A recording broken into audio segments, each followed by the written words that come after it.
Bonjour tout le monde, est-ce que vous allez bien? Alors aujourd'hui on se retrouve pour une vidéo que j'ai pas fait depuis longtemps. En effet c'est une vidéo d'achat de DVD de Blu-ray. La dernière fois que j'en ai fait une c'était il y a quelques mois déjà. Parce que la dernière vidéo que j'ai faite c'était la semaine dernière et ça concernait pas des Blu-ray, des films, ça concernait des achats de comics. Ça parlait de Green Lantern. Cette vidéo n'a pas eu trop de succès, il n'y a eu que 65 vues pour le moment une semaine. Ceux qui n'ont pas encore été allés voir, allez-y, ça fera plaisir. Sinon, en ce qui concerne les achats Blu-ray, j'en ai pas trop fait ces derniers mois parce que j'ai fait beaucoup d'achats en novembre pour le Black Friday et en décembre pour les soldes. Non, c'est en janvier les soldes, je crois. Enfin bref, je n'ai pas fait beaucoup depuis le début de l'année, cette vidéo d'achat, ça va regrouper les achats que j'ai fait en mars, avril, mai, juin. Ouais. Durant 4 mois, parce qu'en fait, pour le mois de juillet, comme en ce moment c'est les soldes au mois de juillet, je ferai une vidéo un peu plus conséquente pour le mois de juillet parce que je pense que j'aurais effectué un peu plus d'achats pour le mois de juillet, ça nécessiterait une autre vidéo. J'ai pas acheté beaucoup de choses ces derniers mois, à cause des gros achats et aussi parce que tout ce que j'avais acheté avant, il fallait que je le voie, même si j'ai pas eu le temps de tout voir, il fallait que je regarde ce que j'ai acheté. J'avais pas le besoin nécessaire de faire d'autres achats. Non plus que je fais pas que des achats de films, j'achète aussi des comics. Voilà, il faut que je me force, hein, mais il faut que je me calme sur les achats parce que sinon mon banquier il va me décapiter au bout d'un moment. On va se calmer. Donc, voici mes achats de mars, avril, mai et juin. Alors, on va commencer par le numéro un. Enfin, le numéro un, c'est pas un classement, mais bon. Le premier sur la pile, c'est Jack Brooks, Tueur de monstres. Alors, c'est un film, comment dire, je l'ai pas trouvé terrible, mais comme je l'ai acheté à 2 euros, je me suis dit, j'ai pas pris un gros risque, mais bon, c'est un trip à la Evil Dead, mais sans les moyens d'Evil Dead, le premier film. En fait, je dis ça, pas le moins d'Evil Dead, mais le premier Evil Dead, il n'avait pas vraiment de moyens. C'est juste que Sam Raimi, avec beaucoup d'idées de mise en scène, a réussi à faire le culte encore aujourd'hui. Mais là, j'ai trouvé assez moyen. Le début partait bien, mais après, c'est parti vraiment trop dans le délire. Et voilà quoi. Alors, Jack Brooks, tueur de monstres, en fait, c'est un petit qui est traumatisé parce que lorsqu'il était petit, ses parents se sont fait tuer lors d'un pique-nique par les trolls de la forêt. Ça l'a traumatisé à vie. Et là, il est devenu plus grand, comme on le voit ici, il est devenu plombier. Alors le mec, il est plombier, il continue à faire des cauchemars à propos des monstres. La journée, il est plombier. Des fois, il va voir le psychiatre parce qu'il a des problèmes mentaux. Et le soir, il prend des cours du soir avec d'autres adultes parce qu'il veut rattraper son retard scolaire. Et le professeur, un soir, le professeur qui donne des cours lui demande s'il peut venir chez lui pour voir un problème de tuyauterie vu qu'il est plombier. Et accepte. Alors il va se rendre chez son professeur, il répare la plomberie. Et en réparant la plomberie, il découvre une sorte de mallette ou de coffre qui, qui a à son intérieur un squelette et un cœur qui est encore en train de battre. Et en fait, Jack Brooks, sans le vouloir, va déclencher une malédiction. Après, ça va être la pagaille. Et ça va avoir des combats contre des monstres, etc. Je vous laisse voir le film pour vous donner une idée. Moi, j'ai trouvé ça sympa, mais sans plus, quoi. Je sais pas si je vais encore le regarder un jour. Remarque, le film, je l'ai vu seul, donc peut-être que si je le regarde avec des potes un jour, ce sera notre délire, on pourra se marrer devant, mais là, comme ça, voilà quoi. Donc voilà, Jack Brooks, tueur de monstres. Star Trek Sans Limite ou Star Trek Beyond en version originale. Alors c'est le troisième film du reboot de la saga Star Trek. J'ai littéralement aimé les deux premiers, c'était Star Trek et Star Trek Into the Darkness. Mais celui-là, franchement, il est moins bon parce que, je sais pas comment dire, je trouve pas que l'exploration soit intense quoi. Enfin, un truc qui m'a un peu embêté avec cette saga de Star Trek, c'est qu'en fait, dans mon souvenir, Star Trek, c'est vraiment la recherche de l'inconnu vers de nouvelles civilisations, etc. Mais dans ces deux premiers films, les gars, je trouve ils vont pas trop loin, quoi. Ils restent pas loin de la Terre, ça se passe souvent sur Terre, et sinon ils vont voir une seule planète. Et il y a pas eu... Enfin, moi, j'ai pas eu la sensation d'exploration, quoi. Donc ça qui m'a un peu déçu. Et là, c'est à peu près la même chose. Sauf que là, ils sont pas sur Terre, ils sont dans un truc spatial où il y a pas d'humains qui vivent. Et puis une partie du film va se passer là-dessus. Donc voilà, j'étais un peu déçu, hein. Le film est sympa, mais il vaut pas les deux premiers. Puis ben, si jamais un quatrième Star Trek, s'il vous plaît, partez vers l'inconnu, partez loin, quittez la Terre, mais partez très très loin et revenez pas avant longtemps, quoi. Parce que c'est ça, Star Trek, c'est vraiment de l'exploration, quoi. Donc voilà, Star Trek sans limite, sympa, mais sans plus. Alors là, c'est Inglourious Bastard, le coffret Steelbook. Alors, pourquoi je dis coffret? Non, juste un Steelbook. Donc très joli Steelbook. Le film en lui-même, j'ai trouvé très très bien. La première fois que je l'avais vu, j'avais pas vraiment aimé. C'est après une deuxième vision que j'ai plutôt apprécié. Puis bah, Steelbook, je trouve très très beau. Enfin, surtout le recto, parce que le verso, bah, c'est comme sur les Blu-ray Amara, je veux dire, une petite présentation, tous les crédits, tout ça. Donc, je préfère une image originale plutôt qu'un résumé du film, quoi. Et à l'intérieur, c'est pas terrible. Attendez, je vais essayer de l'ouvrir. Parce qu'en fait, il n'y a rien. C'est tout blanc et il y a juste le Blu-ray. Donc, c'est très décevant, quoi. Donc, Inglourious Bastard de Quentin Tarantino. Zodiac et Director's Cut, alors c'est inspiré de faits réels. C'est un film qui s'inspire bah, du tueur du Zodiac. C'est un tueur qui a vraiment existé. Je crois que c'était les années 70. Ce film est réalisé par David Fincher, l'excellent réalisateur qui a fait Seven, qui a fait Gone Girl, qui a fait, attends si je me souviens bien, il a fait Alien 3. D'ailleurs, Alien 3 c'était son premier film. Il avait à peine la vingtaine d'années. Franchement, il s'en est bien tiré. Donc, David Fincher, c'est un de mes réalisateurs préférés. J'ai pas encore vu Zodiac, il est encore sous cellophane. Puis, bah, j'espère que je vais passer un bon moment parce que le film il dure à peu près 3 heures. Ouais, il dure presque 3 heures et j'espère que je vais pas m'ennuyer, quoi. Donc, voilà.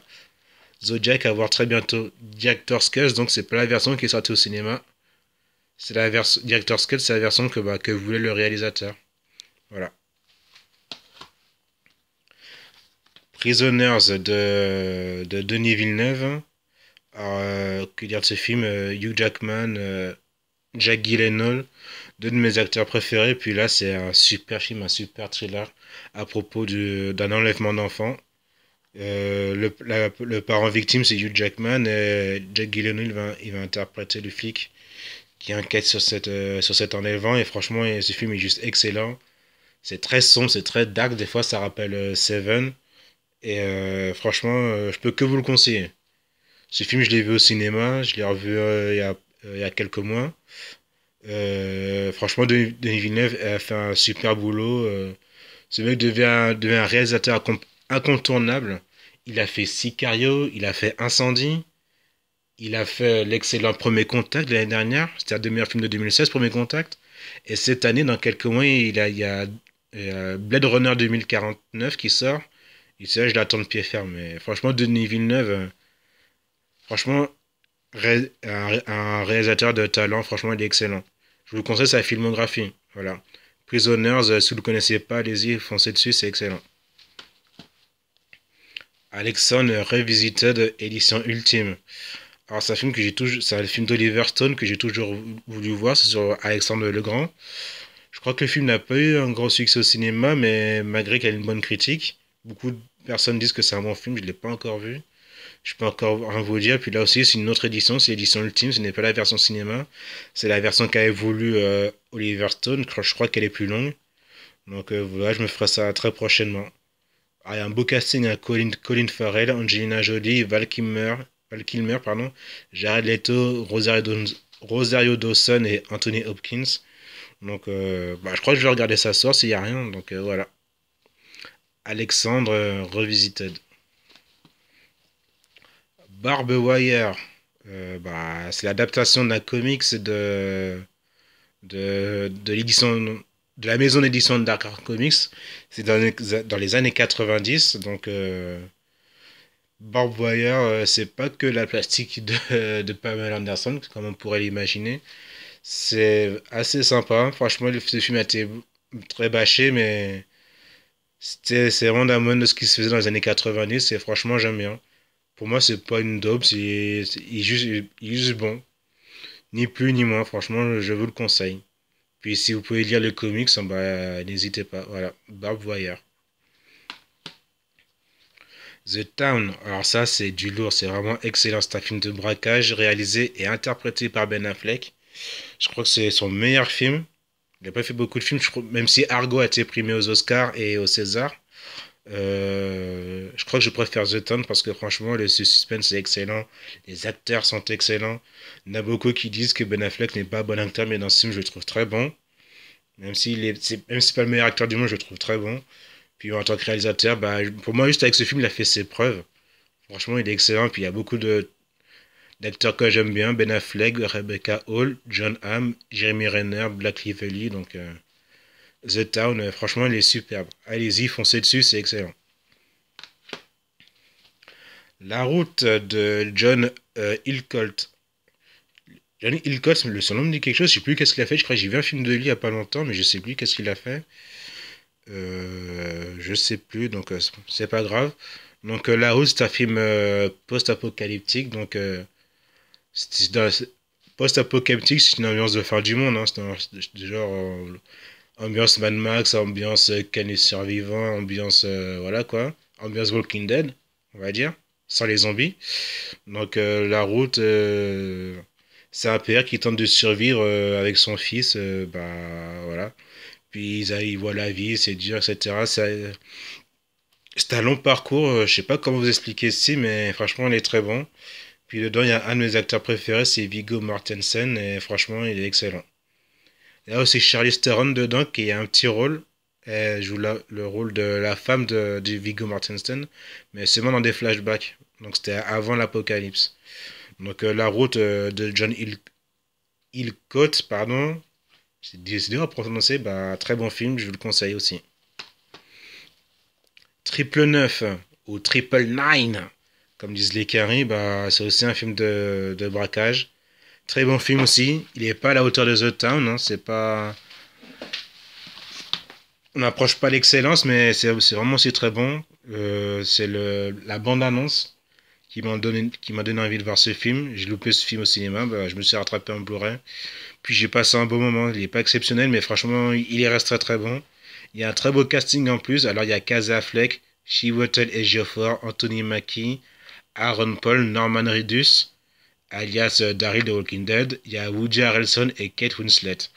Donc franchement, c'est un très bon film. Pour résumer vite fait, ben en fait, ce sont l'histoire, ce sont des flics qui font des braquages. En fait, ils sont menés par un flic qui est lié à la mafia russe. Et en fait, ils doivent faire un dernier coup. Et pour ce dernier coup, ben, ils vont faire appel au code triple 9, ou plutôt le 999, comme ils disent dans le film. Et ce code correspond en fait à quand un flic est abattu. Quand un flic est abattu, ben, on fait appel à ce code, le triple 9. Et ça mobilise toutes les forces de police de la ville qui vont sur les lieux du meurtre. Donc, ils veulent profiter de ça pour réaliser un casse et forcément, tout ne va pas forcément se dérouler comme prévu. Sinon, il n'y aurait pas eu de film. Donc, Triple 9, très bon film, je vous le conseille aussi. Alors, Les Selles de Jacob, ce film, c'est un truc de ouf. Je l'avais jamais vu. Je crois que c'est. Ouais, c'est dans le. C'est un YouTuber qui a fait une vidéo sur ce film. Comment il s'appelle déjà? C'est. J'allais dire le joueur du grenier. Non, c'est pas le joueur du grenier, c'est. Le Fossoyeur de film, voilà, putain. Comment j'ai pu confondre les deux? Le Fossoyeur de film a fait une vidéo sur l'échelle de Jacob. Je n'avais jamais entendu parler. Ou alors, si j'en ai entendu parler, je m'en souviens plus. Parce que c'est un très vieux film. Et franchement, il est excellent. Ce film, il est macabre. C'est vrai, c'est un vrai cauchemar, ce film. Ce film m'a inspiré des jeux vidéo comme Silent Hill. Et franchement, ça se voit. Silent Hill a repris des concepts de ce film. Même des aspects visuels. Et franchement, c'est un cauchemar, ce film. Franchement, je l'ai vu et franchement, j'ai été bluffé. Franchement, j'ai été bluffé. Le film est vieux, mais pourtant, il aurait pu sortir aujourd'hui. Franchement, il est excellent. Par contre, je suis pas content. C'est parce que j'ai pas trouvé d'édition Blu-ray en France de ce film. Donc, j'ai acheté un DVD. Donc, ce film, j'ai acheté il y a 2 mois déjà. Et je viens de voir la semaine dernière que j'ai une pub parce que l'essai de Jacob va sortir en Blu-ray en septembre, en octobre, et je suis dégoûté, quoi. Donc, peut-être que je le rachèterai en Blu-ray, je sais pas, je verrai, mais bon. J'aime pas faire des doublons, quoi. Donc voilà, mais l'échelle de Jacob, un excellent film. Regardez-le, regardez-le bien dans le noir. Vous allez être en PLS à la fin du film. Franchement, il est très bon. Donc voilà, l'échelle de Jacob. Pour finir ce petit coffret horreur, alors ce coffret, ben, il y a 3 films. Et je l'ai eu pour 2,9 €. D'accord, on va découvrir ceci. Et il y a 3 films dedans, c'est Lord of the Deep, Terreur au fond des mers. Franchement, tu vois la gueule du monstre, bah, je sais pas si je vais flipper. Ensuite, il y a Frightening, avec Bienvenue. Et Bienvenue, l'écriture, vous voyez le B, on dirait le B de Buffy contre les vampires. Donc, ils ont essayé de surfer sur la vague, je pense. Ça doit être un vieux film, hein, ça a dû être sorti à l'époque de Buffy. Puis regarde la gueule des acteurs, franchement, rien que faire une pause pour la fille du film, ils sont pas crédibles. Franchement, je sais pas quand je vais le regarder, mais bon, voilà quoi. Et enfin, le 3e film, c'est Razor Blade. Dans mon souvenir, ce film s'appelait Razor Blade Smile. Et en fait, ce film, c'est la vraie raison pour laquelle j'ai acheté ce coffret 3 films. Parce qu'en fait, Razor Blade Smile, je trouvais tout seul à 20 €, à 15 €. Et là, dans ce coffret, j'ai trouvé ce coffret neuf où il y avait Razor Blade Smile pour un coffret avec 3 films pour 2 € seulement. Donc, j'ai des prix, quoi. Donc en fait, ce film, je l'avais vu il y a très très très longtemps, je crois qu'il y a une dizaine d'années, non, il y a 15 ans même. C'est un film anglais, c'est l'histoire d'une femme, c'est un film anglais, c'est une histoire d'une femme qui a été une bourgeoise anglaise à l'époque victorienne qui s'est fait tuer par... son mari s'est fait tuer par un vampire, et elle s'est tué le vampire qui a tué son mari, mais le vampire s'est défendu, il l'a tué, mais on ne sait pas pourquoi le vampire a été pris de remords et a mordu la femme, comme ça la femme est devenue vampire à son tour et après cette intro, on retrouve cette femme à notre époque et en fait ce qu'elle fait de ses journées, enfin plutôt de ses nuits, c'est elle accomplit des contrats d'assassin et elle traîne dans les bars gothiques où ils parlent de vampirisme, etc. Et voilà quoi. Et comment dire, ce film je l'avais trouvé très bon. La première fois que j'ai vu, franchement, aujourd'hui c'est un petit nanar. C'est même un gros nanar. Franchement, il y a des trucs qui passent plus. Hein, parce que le film, dès que je l'ai reçu, je l'ai revu. Parce que j'étais pressé de le revoir. Et franchement, ça a trop trop mal vieilli. Les acteurs sont assez mauvais. Là, elle est surjoue parce que des fois on fait des gros plans sur sa tête et elle fait genre pour faire croire ouais je suis bien un vampire. Euh, Franchement ce film je vais le mettre dans la catégorie des plaisirs coupables. Je sais qu'il est nul mais j'aime bien quand même quoi. Donc voilà Razor Blade Smile, un film de Jack West. Je sais pas s'il a fait autre chose depuis. Donc voilà Razor Blade Smile, film qui a 15 ans, qui a très très mal vieilli. Mais ça reste un plaisir, enfin, ça m'a fait plaisir de le revoir. Donc voilà, c'était le dernier film de mes achats de mars, avril, mai, juin. J'espère que ça vous aura plu. Il y a quelques films que je vous donnais envie de voir, comme Les Seuls de Jacob, Prisoners ou The Town. Franchement, de très bons films. Razorblade Smile, si vous pouvez le voir, essayez de le trouver. Franchement, il est sympathique, nanardesque, mais sympathique. Il est assez gore aussi, quand même, malgré ça. Donc voilà, j'espère que ça vous aura plu. Et pour finir, j'ai pas envie de finir sur des films cinéma, j'ai envie de finir sur 2 comics. Alors, c'est édité par l'éditeur indépendant français Weta. C'est Judge Dredd contre Aliens. Non, Judge Dredd Aliens Infestation. Comme le titre l'indique, comme le couverture l'indique, c'est Judge Dredd qui affronte Alien et franchement, c'est très très très bon. Je vous le conseille fortement. Il n'y a pas beaucoup d'exemplaires quand c'est édité parce que c'est édité par un indépendant, comme je l'ai dit, mais je pense qu'il reste il est encore possible de le trouver parce il est sorti en mars dernier, donc vous pouvez le choper encore. Et franchement, je vous le conseille, il est vraiment très très bon. Ensuite, il y a eu la suite, c'est Judge Dredd Predator, qui s'appelle Confrontation. C'est sorti il y a 2 mois, je ne l'ai pas encore lu. Et j'espère qu'il sera aussi bon que Judge Dredd Alien. Et il y a ce mois-ci qui sort, enfin à la fin du mois sort Judge Dredd, Alien et Predator dans la même histoire. Et franchement, celui-là, j'attends depuis longtemps. Donc, je vais pas louper ça non plus. Et c'est aussi édité par Weta. Donc, je vous conseille ces comics. Si vous connaissez pas, ben, allez-y, foncez, je vous le conseille. Voilà. Bah, avant de vous dire au revoir, bah, je vous montre aussi les dernières vidéos que j'ai faites. Voilà, de achat de décembre 2016, janvier-février 2017 et la vidéo que j'ai faite la semaine dernière sur mes achats Green Lantern, la collection que j'ai enfin réussi à compléter de l'époque New 52. Là, je vais pas vous expliquer qu'est-ce qu'est le New 52, je vous l'explique dans cette vidéo, donc si vous l'avez pas vu, bah, je vous conseille d'aller le voir. Voilà. Ça ferait plaisir, et puis n'hésitez pas à lâcher des commentaires, ça fait toujours plaisir, je préfère les commentaires que les likes personnellement, donc si vous pouvez lâcher les deux, bah tant mieux quoi. Donc voilà, bon, bah j'ai arrêté pour aujourd'hui, bah je vous dis à très très bientôt pour peut-être les achats de janvier 2017, je le ferai ça pour le mois prochain quoi, parce que les soldes sont pas encore finis. Encore plein de comics à lire ici, bah dis donc. Bah allez, je vous laisse, salut.